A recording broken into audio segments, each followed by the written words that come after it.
Welcome to an extraordinary tale that will restore your faith in humanity and prove that compassion has the power to transform lives in ways we never imagine. You're about to witness Rideshare driver saw a mom and daughter cold. The CEO in back gave his coat and changed everything. An incredible story of kindness, opportunity, and the beautiful chain reactions that occur when we choose to see and respond to others' struggles. Before we begin this life-changing journey, please take a moment to like this video, subscribe to our channel and ring that notification bell. Your support helps us continue sharing these powerful true stories that remind us of the goodness that exists in our world. Now let's immerse ourselves in this unforgettable narrative. The December night in Minneapolis was brutal, even by Minnesota standards. The temperature had plummeted to -15 degrees Fahrenheit, with a wind chill that made it feel like -30. Ice crystals hung in the air like frozen diamonds, and every breath felt like swallowing glass. It was the kind of cold that killed, the kind that made the local news remind people to check on elderly neighbors and bring pets inside. Marcus Washington had been driving for Rideshare Express for 3 years, but he'd never gotten used to nights like this.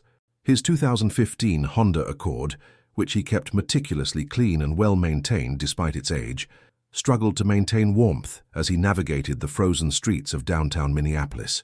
The heater worked, but barely, fighting a losing battle against the Arctic air that seeped through every seal and seam. It was 9:47 p.m. on a Thursday, typically a good night for rides, people heading home from late dinners, concerts at the Guthrie, or drinks after work. But tonight the streets were nearly empty, most sensible Minnesotans having decided that whatever they'd planned wasn't worth venturing out in this weather. Marcus had just dropped off a passenger at the Marriott when his phone pinged with a new ride request. Premium Plus ride. Those were rare and paid double. The pickup was at the Carlson Towers, one of the most expensive office buildings in the city. The destination, Minneapolis-St. Paul International Airport. He accepted immediately.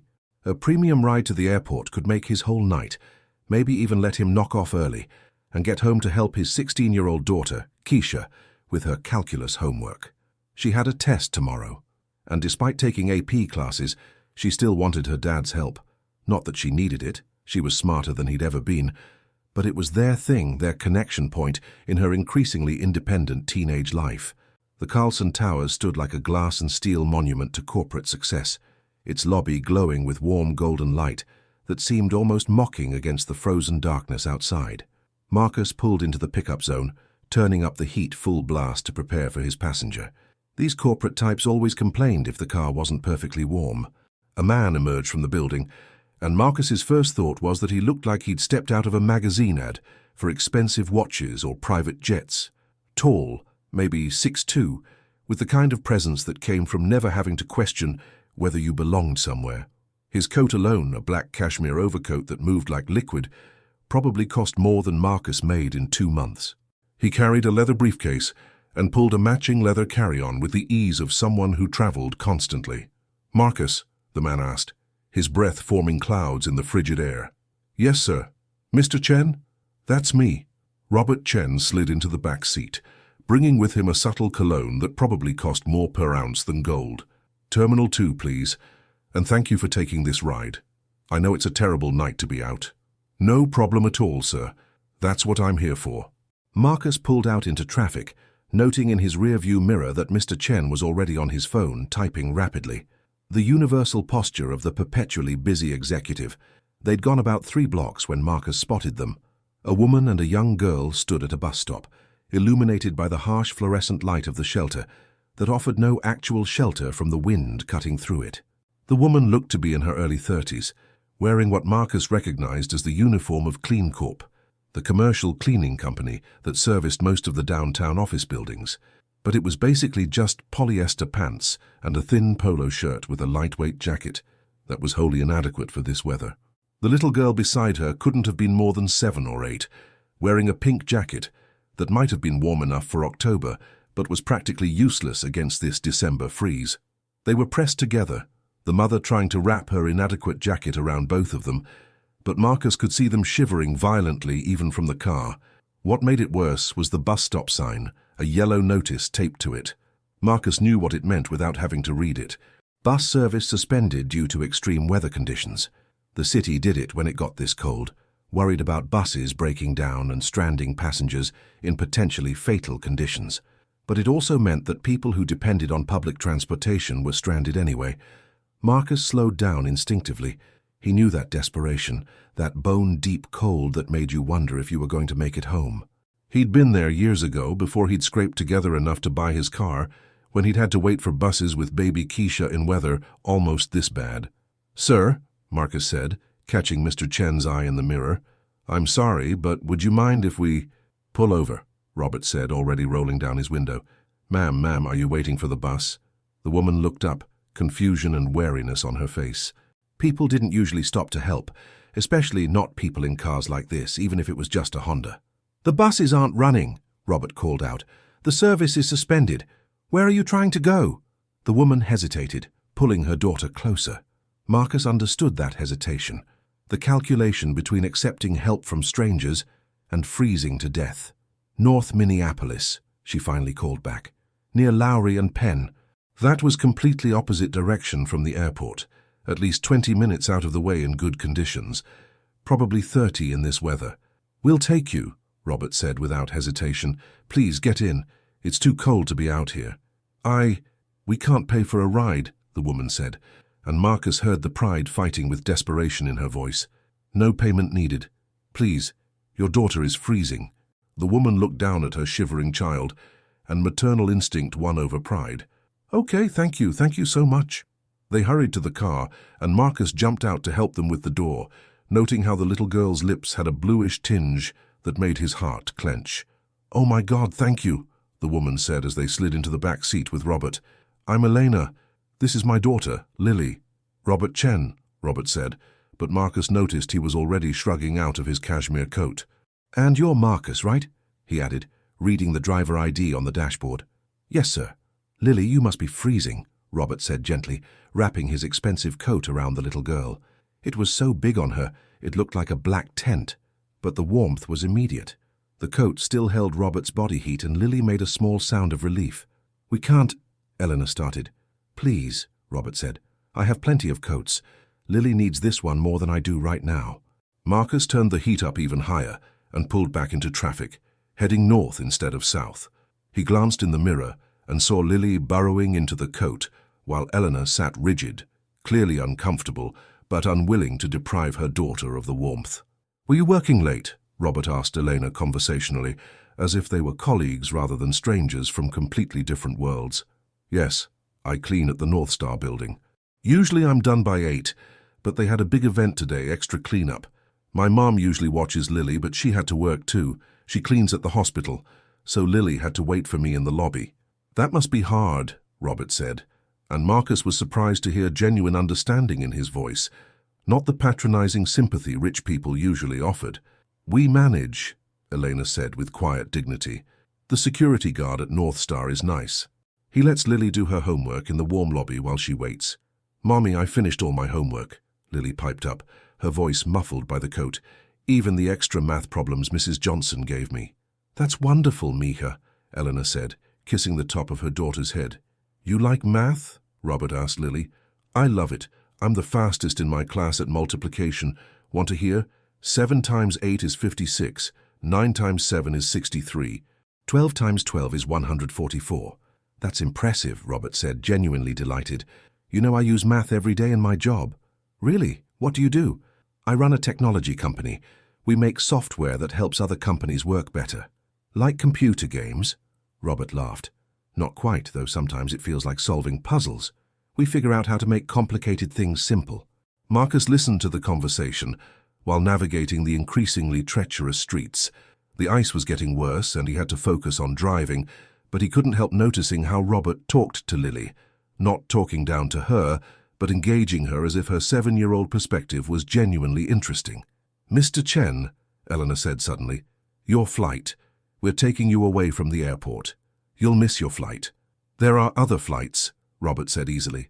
"Getting you both home safely is more important." "But really, it's fine. I was heading to San Francisco for a meeting that honestly could have been a video call anyway. This is a better use of my time." Marcus caught Robert's eye in the mirror and saw something there, not the calculating look of someone doing charity for show, but genuine concern. It was rare, in Marcus's experience, for wealthy passengers to see service workers as actual people. "Marcus," Robert said, "I know this is way out of your way. I'll make sure you're compensated for the extra time and distance." "It's no problem, sir. I've got a daughter too." "I understand." "How old?" 16. Her name's Keisha." 16. That's a fun age, Robert said with dry humor that suggested he knew exactly how fun 16 could be. "She's a good kid. Straight A's. Wants to be an engineer." "That's wonderful.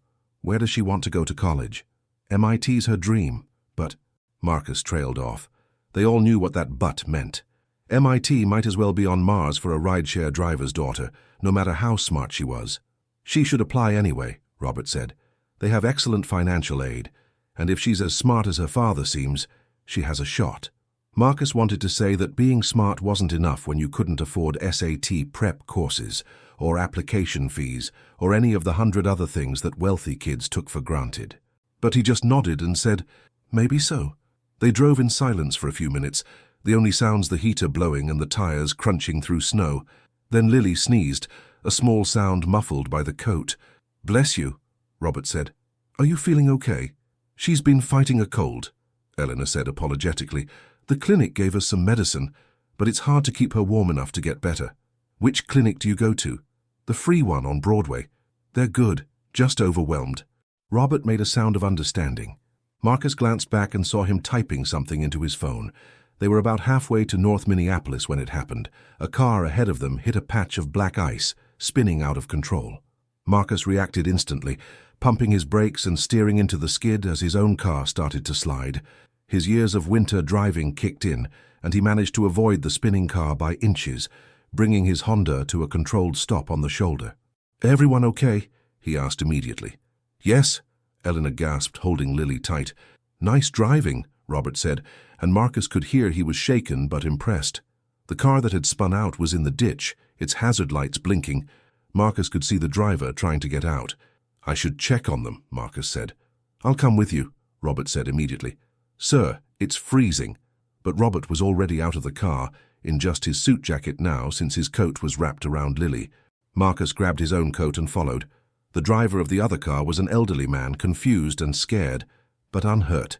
His car, however, was stuck deep in the snow-filled ditch. "Let me call you a tow truck," Robert said, already pulling out his phone. "I can't afford—" the old man started. "It's taken care of," Robert said firmly. "And here," he pulled out his wallet and handed the man what Marcus could see were several $100 bills. "For a hotel tonight and any other expenses. It's too dangerous to be out in this." The elderly man's eyes filled with tears. "I don't know what to say." "Just get somewhere warm," Robert said. "That's all the thanks I need." They waited until the tow truck arrived, and the elderly man was safely on his way to a nearby hotel. By the time they got back in the car, Robert was shivering violently, his suit jacket offering almost no protection against the brutal cold. "Here," Elena said, starting to unwrap the coat from Lily. "You need this back." "Absolutely not," Robert said through chattering teeth. "I'll be fine." Marcus cranked the heat even higher and drove faster, wanting to get everyone to their destinations before hypothermia became a real concern. When they finally arrived at Eleanor's apartment building, a rundown complex that Marcus knew well from his many rides in this neighborhood, Eleanor seemed reluctant to leave. "I don't know how to thank you both," she said. "Mr. Chen, you saved us tonight.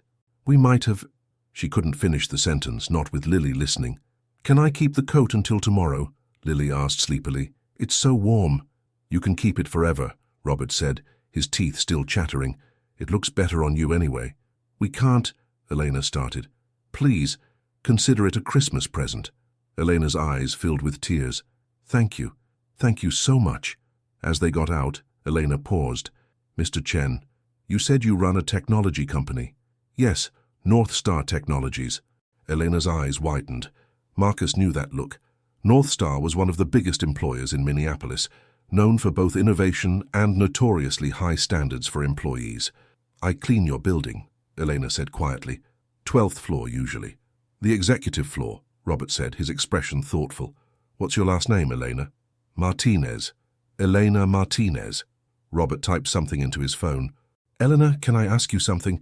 Why are you working the late shift if you have a young daughter? It pays $2 more per hour.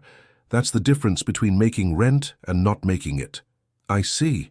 Robert's jaw tightened. Eleanor, would you be interested in a different position? Day shift, better pay? I don't have any skills except cleaning. You're working 2 jobs while raising a daughter, managing to keep her in school and healthy in impossible circumstances. Those are exactly the skills that matter. He pulled out a business card. Call my direct line tomorrow, I mean it. We have openings in several departments, and we provide training. Eleanor took the card with shaking hands. Is this real? Very real. Anyone who can manage what you're managing deserves a chance at something better. After Elena and Lily disappeared into their building, Marcus drove Robert to the airport in silence for a few minutes. Finally, Robert spoke.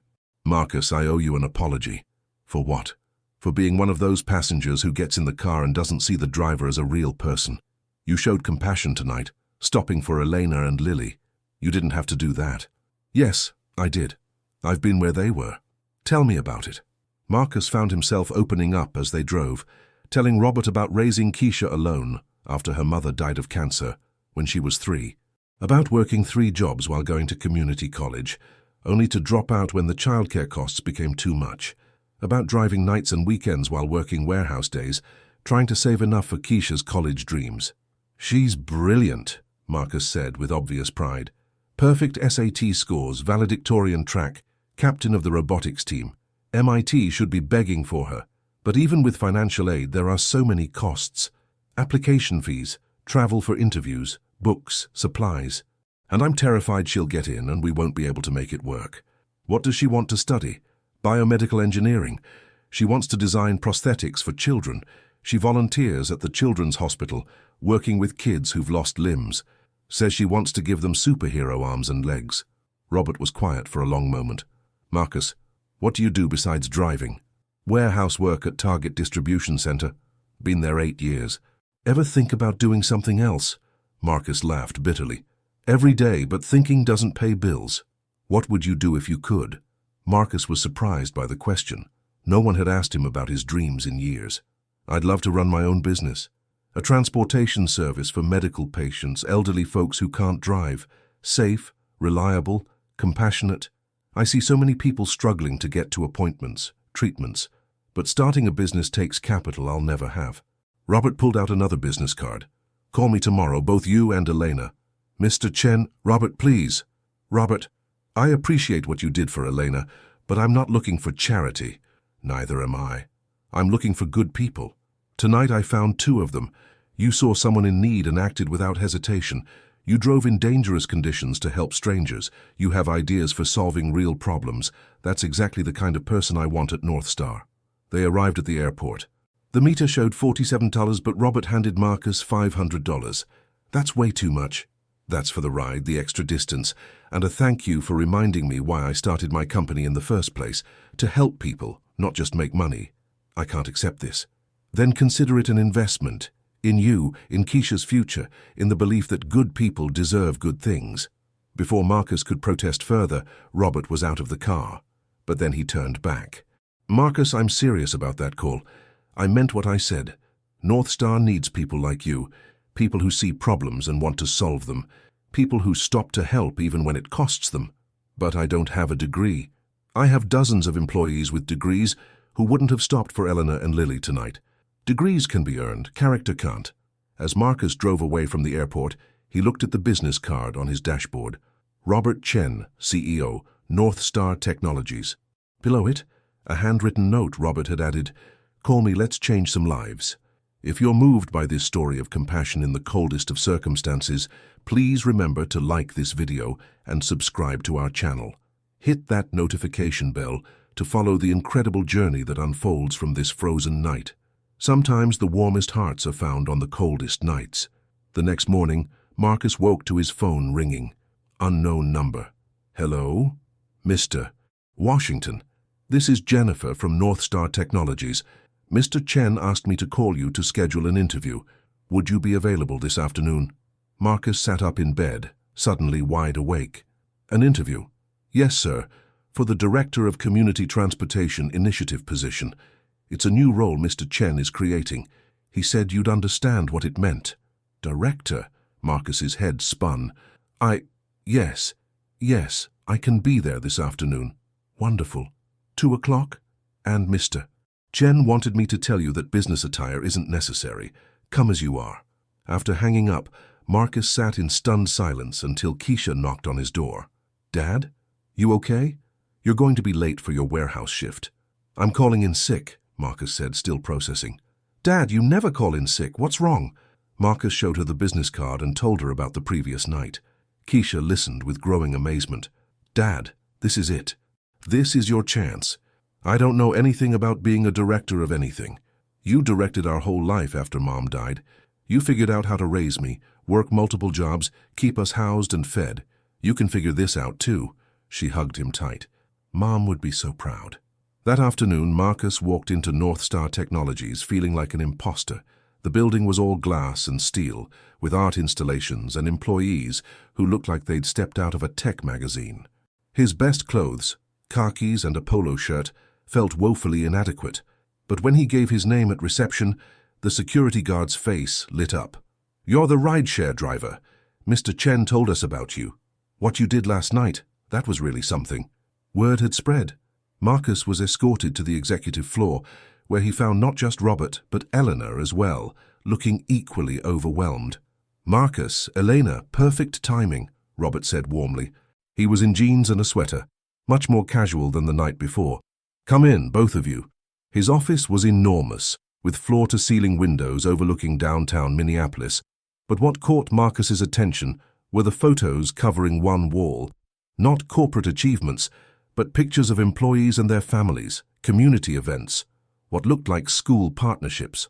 I asked you both here because last night reminded me of something crucial, Robert began. Success isn't just about profit margins, it's about impact, real human impact. He turned to Elena first. I looked into your situation. You've been with Clean Corp for 5 years, perfect attendance, except when Lily was hospitalized with pneumonia. Your supervisor says you're one of the most reliable employees they have. I try to be, Elena said quietly. Here's what I propose. North Star is bringing our cleaning services in-house. Better quality control, better employee treatment. I want you to help run it. Day shift, full benefits, starting salary of $60,000. Elena's hand flew to her mouth. 60,000. That's starting, with regular raises based on performance. Plus, we have an on-site childcare program. Lily could come here after school, do her homework, get tutoring if she needs it. I don't know how to run anything. You run a household on minimum wage while raising an exceptional daughter. You'll figure out the rest. We provide training, mentorship, whatever you need. Elena started crying. This can't be real. It's very real. Robert turned to Marcus. Now, about you. The Community Transportation Initiative. Here's my vision. For the next hour, Robert outlined an ambitious plan. North Star would partner with local hospitals, clinics, and senior centers to provide free or low-cost transportation for people who couldn't afford or access traditional methods. It would employ drivers from the community, provide living wages and benefits, and potentially expand nationwide. But here's the key, Robert said. I don't want to run it. I want you to run it. You understand the need. You understand the community. You have the vision. What you don't have yet is the business training, but that's easily fixed. Robert, I appreciate this, but starting salary would be $95,000. Marcus felt the room spin. I'm sorry, what? $95,000 to start. You'd be a director-level position reporting directly to me. Full benefits, stock options, the works. Plus, we have a college tuition program for employees' children. Full ride to any school they get into. Full ride? Including MIT. Marcus had to sit down. Why are you doing this? Robert walked to the window, looking out at the city. My parents immigrated here from Taiwan with nothing. My father drove a taxi for 20 years, while my mother cleaned office buildings. Buildings like this one. They sacrificed everything for my education, my chances. I built North Star to honor them, but somewhere along the way, I forgot what that meant. He turned back to them. Last night, seeing Elena with Lily, hearing your story, Marcus, it reminded me. Success means nothing if it doesn't lift others. You both showed me humanity in that frozen night. Let me show you opportunity in return. What if we fail? Elena asked. Then you'll learn and try again. That's what innovation is. But I don't think you'll fail. People who've overcome what you've overcome don't fail. They find ways to succeed. Marcus and Elena looked at each other, two strangers 24 hours ago, now bound by a shared moment of impossible generosity. Yes, Elena said first, her voice stronger. Yes, I'll take the job. Marcus? Robert asked. Marcus thought about Keisha, about her MIT dreams, about all the nights he'd driven through Minneapolis seeing people struggling to get where they needed to go. Yes, God, yes, Robert smiled. Excellent. Can you both start Monday? This Monday? Eleanor squeaked. Why wait? Oh, and Elena, there's a signing bonus of $10,000 to help with moving expenses, clothes, whatever you need. Same for you, Marcus. Moving expenses, Elena asked. Well, you can't keep living an hour away from work. There's a great apartment complex near here, very family-friendly. I can have our relocation team help you find something. As they left the building an hour later, heads spinning with paperwork and possibilities, Eleanor grabbed Marcus's arm. Is this really happening? I think so. I hope so. You stopped for us. You could have just driven past. Anyone would have. No, they wouldn't have. That's why this feels like a miracle. That evening, Marcus sat with Keisha at their kitchen table, both of them staring at the offer letter. $95,000, Keisha whispered. Dad, that's life-changing money. And the college tuition benefit. I can actually go to MIT if I get in. When you get in, Marcus corrected. You're brilliant, baby girl. Now you'll have the chance to prove it. Keisha started crying. Mom would be so happy. She would. She always believed something like this would happen. Said good things come to good people eventually. Took long enough, Keisha said with a watery laugh. Worth the wait, though. Monday morning came fast. Marcus dropped Keisha at school in his Honda, promising himself it wouldn't be long before he could afford something more reliable. Then he drove to North Star, still hardly believing this was his new reality. The first person he saw in the lobby was Elena, wearing new professional clothes but looking terrified. You too? He asked. I couldn't sleep all night. What if I mess this up? Then we mess it up together. We survived that frozen night. We can survive anything. Robert met them in the lobby, bringing them to a conference room where several other executives waited. Team, meet Marcus Washington, our new Director of Community Transportation Initiative, and Elena Martinez, our new in-house services manager. They're going to help us remember why we do what we do. The first weeks were overwhelming. Marcus had to learn corporate software, understand budgets, navigate office politics he'd only observed from the outside. But Robert had assigned him a mentor, Dr. Patricia Kim, the head of social innovation. Imposter syndrome is normal, Patricia told him during their first meeting. I grew up in foster care, worked my way through state school. When I first got here, I felt like everyone could see I didn't belong. But you know what I learned? Nobody belongs until they do. And you belong because Robert says you belong. Simple as that? Simple as that. Plus your program idea is brilliant. Medical transportation is a massive gap in community services. You're going to save lives. Eleanor, meanwhile, was revolutionizing the in-house services. She hired from the community, prioritizing single parents and people needing second chances. She implemented flexible scheduling that allowed parents to work around school hours. She created an emergency fund for employees facing crisis. Where did you learn all this? Robert asked her during a check-in meeting. I didn't learn it. I lived it. I know what would have helped me, so I'm doing that for others. Within 3 months, the cleaning staff turnover had dropped to near zero, and the building had never been more immaculate. Elena had also started a program where Lily and other employees' children could do homework in a designated area after school while waiting for their parents. It's like an unofficial after-school program, she explained to Robert. The kids help each other with homework, and some of your engineers have started volunteering to tutor them. Brilliant. Make it official. Fund it properly. Really? Eleanor, every good idea you've had has worked. I trust your instincts completely. Marcus's program was taking longer to develop, but showing incredible promise. He'd partnered with 3 major hospitals and 12 clinics. He'd hired 15 drivers, all from underserved communities, all paid living wages with full benefits. One of his first hires was Tommy, a veteran who'd been living in his car. You're giving me a chance when nobody else would, Tommy said, tears in his eyes. Someone gave me a chance, Marcus replied. Now I'm passing it on.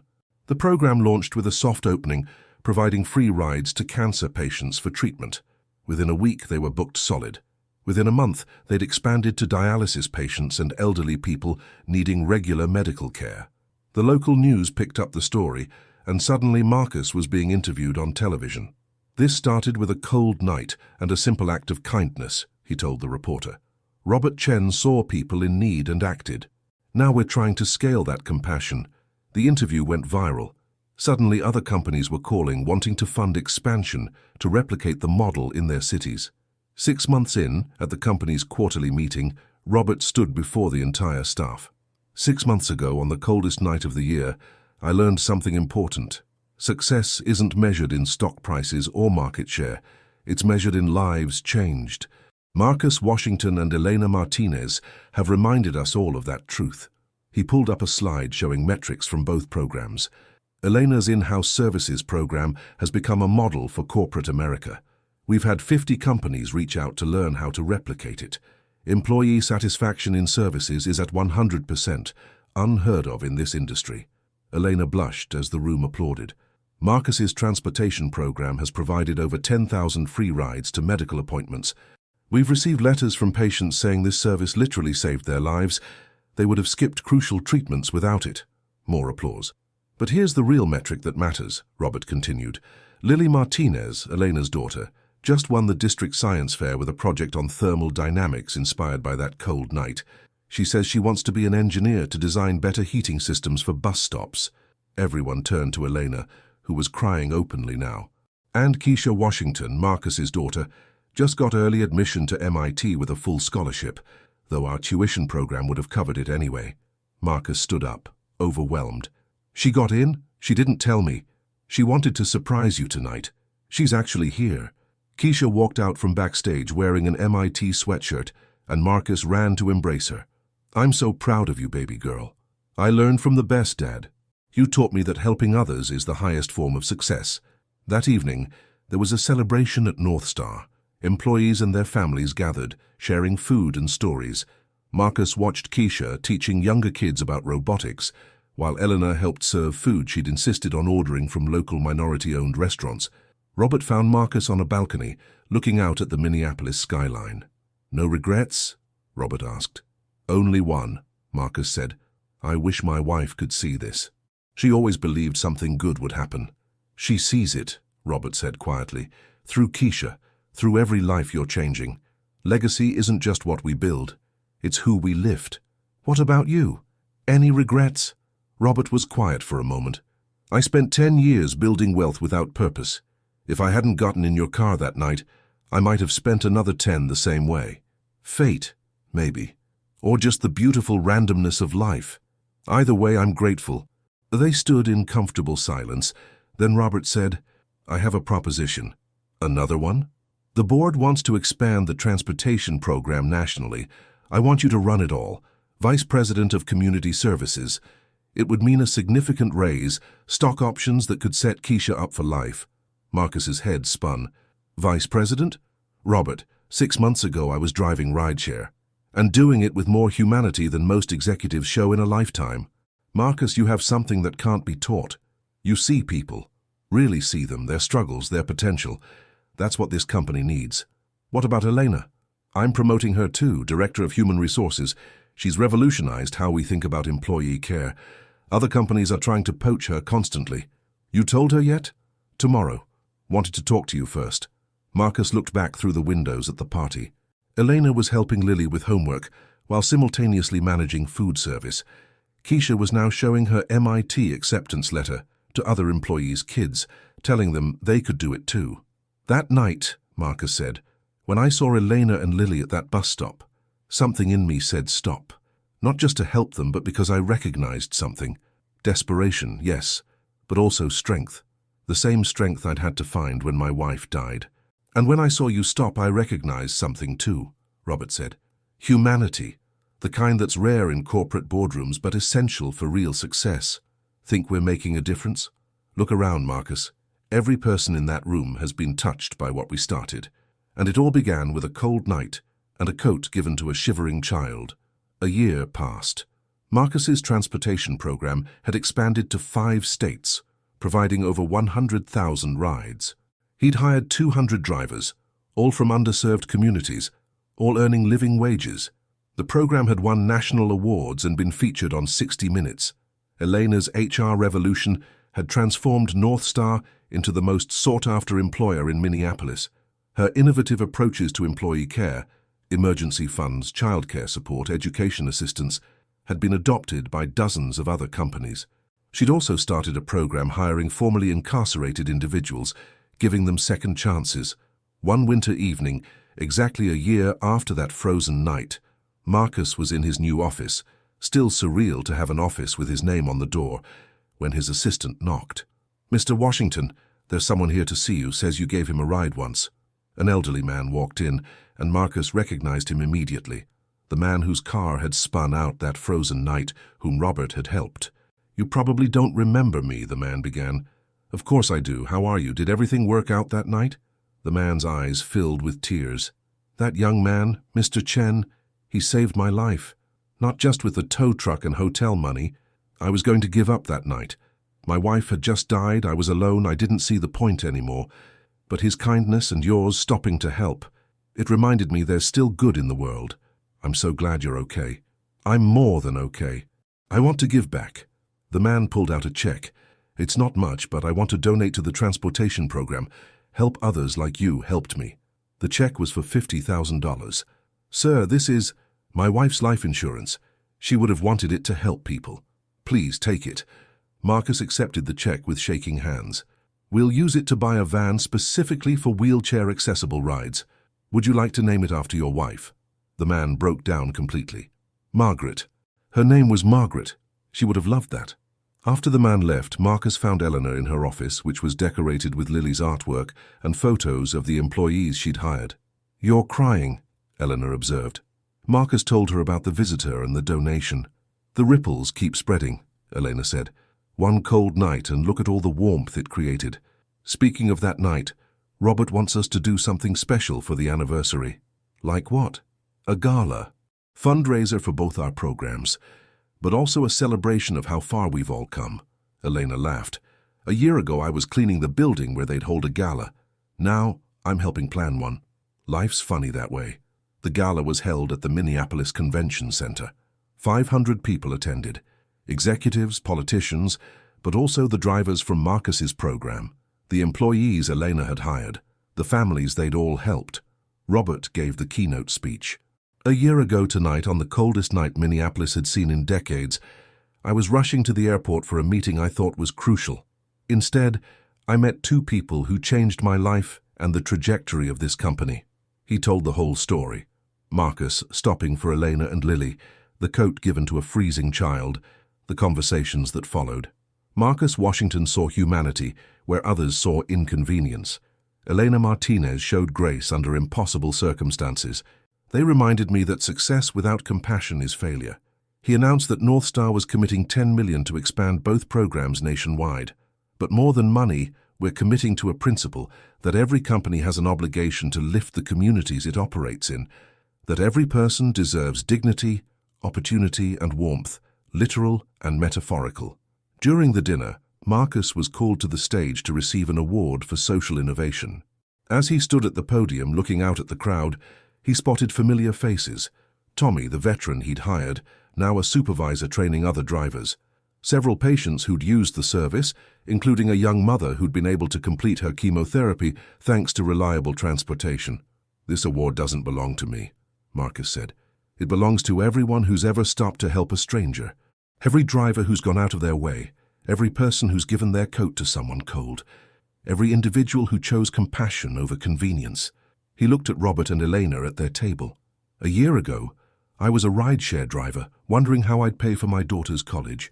Now I run a program that's transformed thousands of lives. But the real transformation wasn't in my circumstances. It was in discovering that kindness creates opportunities, that helping others helps ourselves, that the warmest hearts are often found on the coldest nights." The standing ovation lasted 5 minutes. Later, as the gala wound down, Marcus found himself outside with Robert and Eleanor, looking at the Minneapolis skyline sparkling in the winter night.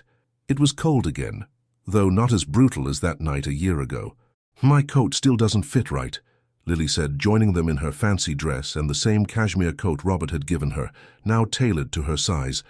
"But I love it." "It's perfect on you," Robert said. Keisha appeared with her MIT acceptance letter, which she'd been carrying everywhere. "Mr. Chen, I wanted to thank you again. Without the tuition benefit, even with the scholarship, Keisha, you earned MIT. We just removed the financial barrier. Your success is entirely your own.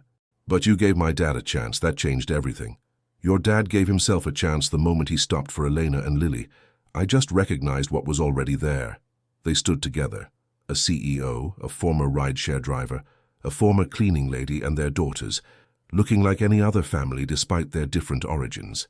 "We should go back inside," Eleanor said. "People will wonder where the honorees went." "Let them wonder," Robert said. "This moment, this is what matters.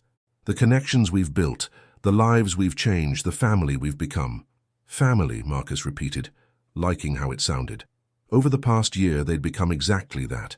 Weekend barbecues at Robert's house, birthday parties for the kids, late-night strategy sessions that turned into personal conversations. "Found family," Elena added. "The best kind, because we chose each other." 2 years later, the programs had expanded to 20 states. Marcus's transportation initiative had provided over 1 million rides, while Elena's HR innovations had been adopted by hundreds of companies. Both had been invited to testify before Congress about corporate social responsibility, but the personal transformations were even more remarkable. Keisha was thriving at MIT, developing prosthetics that could be 3D printed for a fraction of traditional costs. She spent summers working at North Star, teaching robotics to employees' children. Lily had skipped a grade and was already talking about following Keisha to MIT. "But I want to study environmental engineering," she'd say, "to make sure no one ever freezes at a bus stop again." Marcus had started dating Patricia Kim, his former mentor, bonding over their shared backgrounds and commitment to social change. Eleanor had surprised everyone by going back to school herself, earning her degree in business administration through North Star's education program. She was now Chief Human Resources Officer, the youngest and first Latina in the company's history to hold a C-suite position. Robert had restructured North Star entirely, making it the first major tech company to become a certified B Corporation, legally committed to balancing profit with purpose. On the second anniversary of that frozen night, they held another gathering, this time more intimate, just the core group and their closest colleagues. 2 years, Robert mused. Sometimes it feels like yesterday, sometimes like a lifetime ago. "I barely remember being that scared woman at the bus stop," Elena admitted. "That person feels like a stranger now." "I remember her," Marcus said. "She was strong then too, just needed opportunity to show it." "We all needed opportunity," Robert said. "The difference is we gave it to each other." As they talked and laughed, sharing memories and plans, a news alert popped up on Robert's phone. Another tech company had announced they were adopting North Star's model, committing to hiring from underserved communities and providing comprehensive support. "Another one," he said, showing them the article. "The ripples," Eleanor said, her constant refrain when good news came. "More like waves now," Marcus corrected. "Tsunamis of kindness," Keisha added via video call from Cambridge. They laughed at the imagery, but it wasn't wrong. That single moment of compassion on a frozen night had created waves of change that continued spreading, touching lives they'd never even know about. 5 years from that night, Marcus stood before the United Nations, addressing a summit on corporate social responsibility.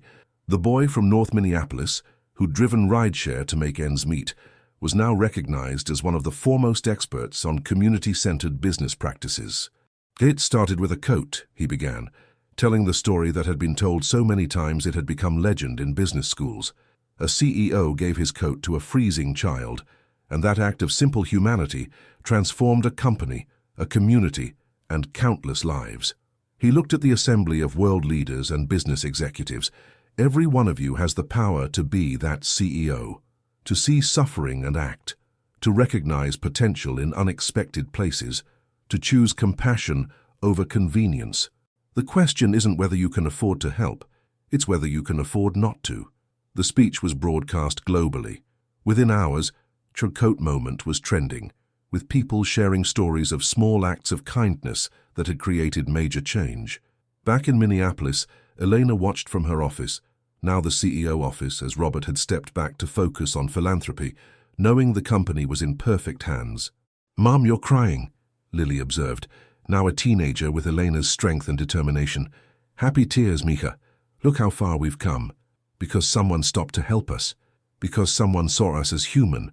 That's all anyone really wants, to be seen, to matter, to have a chance." That evening they all gathered at Elena's house. She'd bought a beautiful home in a good school district, something she'd never dreamed possible. Marcus was there with Patricia and their new baby. Robert with his partner James, whom he'd met at one of their fundraisers. Keisha home from MIT with news of her first patent. Even Tommy and several other drivers from the program. 10 years ago, Elena said, raising a glass, I was a single mother working minimum wage, standing at a bus stop in killing cold, wondering how I'd keep my daughter warm through winter. Today, I run a Fortune 500 company dedicated to human dignity. That transformation started with Marcus seeing us and stopping, with Robert seeing our humanity and acting on it. 10 years ago, Marcus continued, I was a rideshare driver working myself to death for my daughter's future. Today, I run a program that's provided 5 million rides to people in need. That transformation started with choosing compassion over convenience. 10 years ago, Robert added, I was a CEO focused only on profit, missing the human element entirely. Today I've learned that true success is measured in lives lifted, not dollars earned. That transformation started with seeing Marcus stop for strangers and recognizing what real leadership looks like. 10 years from now, Keisha said, we'll be telling this story to a new generation, showing them that kindness isn't weakness. It's the greatest strength there is. The coat that started it all, Lily added, gesturing to where it hung framed in Eleanor's hallway, reminds us that warmth shared multiplies infinitely. They talked late into the night, sharing stories of lives changed through their programs. The teenager who'd gotten to cancer treatment and was now in remission, the elderly man who'd made it to his wife's bedside before she passed because transportation was available, the single parents who could work because childcare was provided. Each story was a thread in the tapestry they'd woven from that single moment of kindness. As the evening ended and people began leaving, Marcus stood with Robert and Elena in the doorway, watching the Minnesota snow begin to fall. Another cold night, Robert observed. But so much warmth in the world now, Elena replied. Because we stopped, Marcus said. Because we saw each other. Because we acted, Robert added. Because we cared, they said together. The snow continued falling, but none of them felt cold. They'd learned that the antidote to frozen nights wasn't just warm coats. It was human connection, compassion in action, and the courage to help strangers who might become family. 20 years from that night, the impact was immeasurable. The transportation program had become a federal initiative, providing medical transport nationwide. The HR model Elena developed was taught in every business school. Robert's foundation had given away billions, all focused on creating opportunity for underserved communities. But the personal legacy was even richer. Keisha had founded her own biomedical company, providing affordable prosthetics globally. She'd married a fellow engineer she met at MIT, and they had twins who called Marcus Grandpa and Eleanor Tia. Lily had indeed followed Keisha to MIT, then surprised everyone by going into politics. At 30, she was the youngest state senator in Minnesota history, campaigning on platforms of economic justice and corporate responsibility. I learned from the best, she'd say in speeches. My mom went from cleaning buildings to running companies. Marcus went from driving strangers to driving change. Robert went from counting profits to counting lives improved. They showed me that transformation is possible when we see each other's humanity. Marcus had married Patricia, and they'd adopted 2 children from foster care, continuing the cycle of providing opportunity. His transportation program had inspired similar initiatives globally, and he'd been awarded the Presidential Medal of Freedom. Elena had taken North Star public with the largest IPO in Minnesota history, but with a difference. 30% of shares went to employees, creating hundreds of millionaires from formerly minimum wage workers. She'd also established the Lily Martinez Foundation, providing winter coats to every child in need in Minneapolis. Robert had found his calling in venture philanthropy, funding companies that prioritized social good. His autobiography, The coat, How a Cold Night Warmed My Heart, had become required reading in business ethics courses. On the 20th anniversary, they held a reunion at the original bus stop where Elena and Lily had been waiting. The city had installed a heated shelter there, funded by North Star, with a plaque telling their story. This shelter stands as testament to the power of human kindness. On the coldest night of 2024, strangers became family here. Their compassion warmed not just two people, but an entire city and eventually the nation. May all who wait here remember, kindness costs nothing but changes everything. Standing there, older now but still bound by that night, they watched the city buses, now free for anyone needing medical transportation, a city program inspired by Marcus's work. "Did you ever imagine?" Elena asked. "Never," Marcus admitted. "I just wanted to help someone cold." "I just wanted to get home," Elena said. "I just wanted to make a flight," Robert added. "And instead you made history," Lily said, now taller than her mother, confident in ways Elena had never dreamed possible for her daughter. "We made family," Marcus corrected. The history was just a side effect. A young mother with two children approached the bus stop, shivering in inadequate clothing. Without hesitation, Elena removed her own coat, a beautiful wool piece that had replaced bargain store polyester years ago. "Here," she said to the woman. "It's too cold to be without proper warmth." The woman protested, but Elena insisted. "Someone once did this for my daughter. Now I'm doing it for you. Someday you'll do it for someone else." Marcus was already calling his driver from the program. "We'll take you wherever you need to go, no charge." Robert was pulling out his wallet, handing the woman his business card along with several $100s. "If you need work, call me. We're always looking for good people." The woman looked at them in amazement. "Why are you doing this?" "Because 20 years ago someone did it for us," Elena said simply. As they helped the woman and her children into the warm car, Keisha turned to her father. "The circle continues." "Always," Marcus said. "That's how kindness works. It never really ends, just transforms and spreads." "Like energy," Lily added, the MIT graduate in her showing. "Never created or destroyed, just transferred from one person to another." "The physics of compassion," Robert mused. "I like that." As they stood there, three successful adults and their accomplished children, they could have been any wealthy family. But they knew the truth. They were bounded by something stronger than blood or money. They were bounded by a moment of recognition, when strangers saw each other's humanity and acted on it. The snow began falling again, but this time no one was cold. The shelter was warm, the woman and her children were safe in a heated car, and the ripples of that night 20 years ago continued spreading outward, warming everyone they touched. "Same time next year?" Elena asked. "Wouldn't miss it," Marcus said. "It's tradition now," Robert agreed. "Our origin story," Keisha added. "The night everything changed," Lily concluded. As they parted ways, each returning to their transformed lives, they carried with them the knowledge that one moment of kindness had rewritten all their destinies, and somewhere in Minneapolis, another cold soul was being warmed, another struggling parent was being helped. Another cycle of compassion was beginning, because that's what happens when we stop for strangers, when we share our coats, when we see each other not as problems to avoid, but as humans to help. The ripples become waves. The waves become tsunamis, and eventually the whole world learns to swim in an ocean of kindness that started with a single drop of compassion on the coldest night of the year.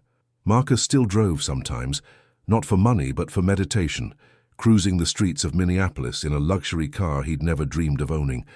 But he always watched for people at bus stops, always ready to stop, always remembering that the best journeys were the ones where you picked up strangers who became family. Elena still cleaned sometimes, joining her staff in maintaining the building, remembering where she'd come from and why every job had dignity. She'd instituted CEO cleaning days, where executives worked alongside maintenance staff, breaking down barriers and building understanding. Robert still gave away coats, having donated thousands over the years, each one carrying a note. "This coat comes with a story of hope. Wear it knowing that strangers can become family, that kindness multiplies, and that your coldest night might be the beginning of your warmest chapter." And in Minneapolis, on the coldest nights of winter, when the wind cut like knives and the temperature dropped to deadly levels, there were always cars stopping for those waiting in the cold, always coats being shared, always strangers becoming friends, friends becoming family, and family changing the world. One coat at a time, one ride at a time, one moment of compassion at a time. The antidote to a frozen world wasn't just warmth, it was humanity, shared freely and multiplied infinitely. And it all started with a rideshare driver who saw a mom and daughter cold and a CEO in the back who gave his coat and changed everything. The end of the story, there isn't one. The ripples continue spreading. The warmth keeps growing. And somewhere tonight in cities across the world, someone is stopping to help a stranger, not knowing they're about to change the trajectory of multiple lives. Because that's how the best stories work. They never really end. They just inspire new beginnings over and over, warming the world one act of kindness at a time. Thank you for experiencing this incredible journey of compassion, transformation, and the infinite power of human kindness. If this story touched your heart, please like this video and subscribe to our channel. Hit that notification bell to join our community of people who believe in the power of stopping for strangers. Share this story with someone who needs to be reminded that their act of kindness, no matter how small, could be the beginning of something extraordinary. Remember, on the coldest nights, the warmest hearts shine brightest. You never know when your decision to help could rewrite someone's entire future, and your own. Until next time, keep watching for those who need help, keep sharing your warmth, and never underestimate the power of a single coat given in compassion. Every one of us has the capacity to change the world. Sometimes it starts with something as simple as sharing what we have with someone who has less.